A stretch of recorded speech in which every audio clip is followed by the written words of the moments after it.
20 שנה אחרי ואני מרגיש כאילו שזה היה אתמול וזה נהדר.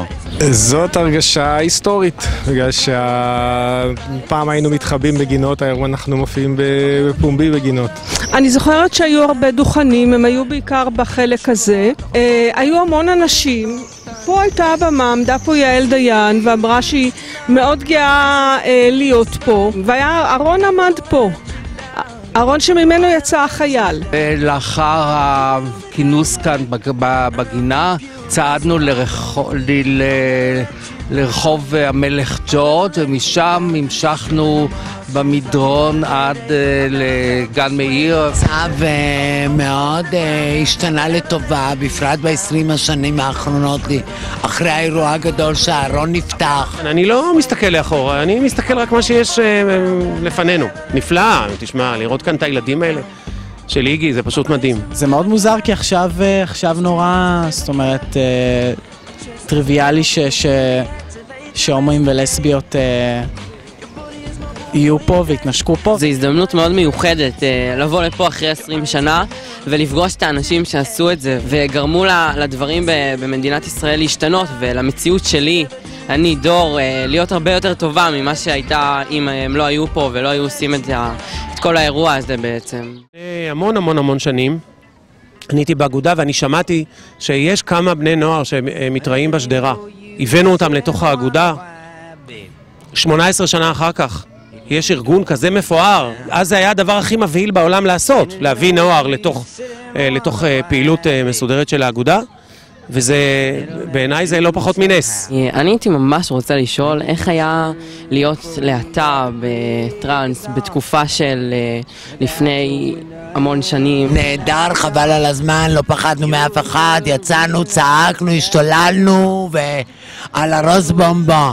הרבה פעמים באו אנשים ואיימו עלינו, לא היה נחמד, אבל לא פחדנו כי לא היינו פוחדות, לא היינו עושות את כל הפעולות שעשינו גם בתחום הלסבי וגם בתחום הפמיניסטי. כל צעד קטן היה נראה כאילו זהו ולא יכול להיות יותר גדול מזה.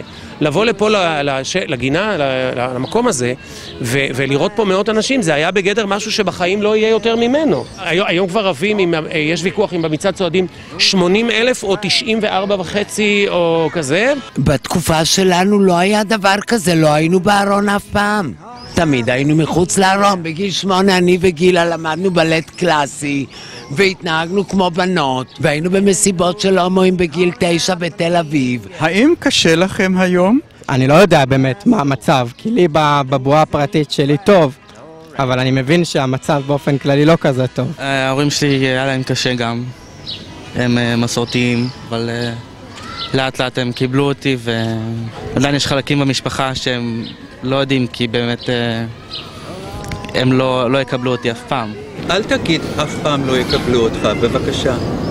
תחשוב שהם כן יקבלו אותך. היו דברים. אני יודע שזה קורה המון ושלא כולם מקבלים, אבל המצב הוא הרבה יותר טוב, וזה שאני יכול ללכת עם חבר שלי ברחוב ולנשק אותו בלי שאף אחד יגיד כלום, לפחות בתל אביב, זה הישג לדעתי מאוד משמעותי, שהרבה ממנו זה בטח אתם. אתה שאלת מה העתיד? אתה עתיד, אתם. הומואים ולסביות תמיד יהיו? הומואים ולסביות תמיד יהיו חלק מהחברה. אנשים שראויים לשוויון זכויות, אנשים שראויים לחירות. הומואים ולסביות, טרנסים וטרנסיות תמיד יהיו human being. תמיד יהיו המשפחה שלי. הגיי אייקון שלי, אני חושב שנורה גרינברג. אמנדה ליר. סימון דה בובואר. היא לא לסבית. זה קבוצה שלמה של אנשים שהתחילו פה את התהליך. יונתן ואבי ואשר ואחרים. אולי אבי סופר.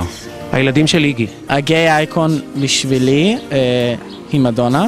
דנה אינטרנשיונל. דוקטור פרנקנפורטר. החלום שלי זה שבמדינת ישראל יאפשרו נישואים של זוגות חד-מיניים. שלא נצטרך לדבר על הנושא, שפשוט זה יהיה מובן מאליו. אנחנו כקהילה נצליח לשמור על ההישגים שהשגנו, שאנחנו לא נאבד אותם, ואנחנו נמשיך ונקבל נשיג את מה שמגיע לנו. שנאהב אחד את השני, שנתמוך אחד בשני, שנהיה חיובים.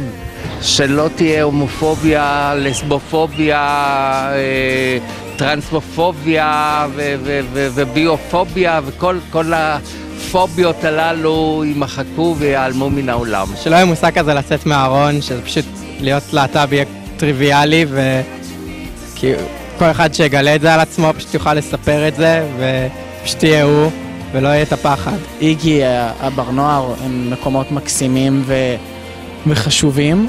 אני חושב אבל שהחלום באמת הכי פנטסטי שיכול להיות זה שפשוט לא יצטרכו אותם. בשביל עצמי הייתי מאוד רוצה שהדעות שלי יושמעו, הייתי רוצה לשנות.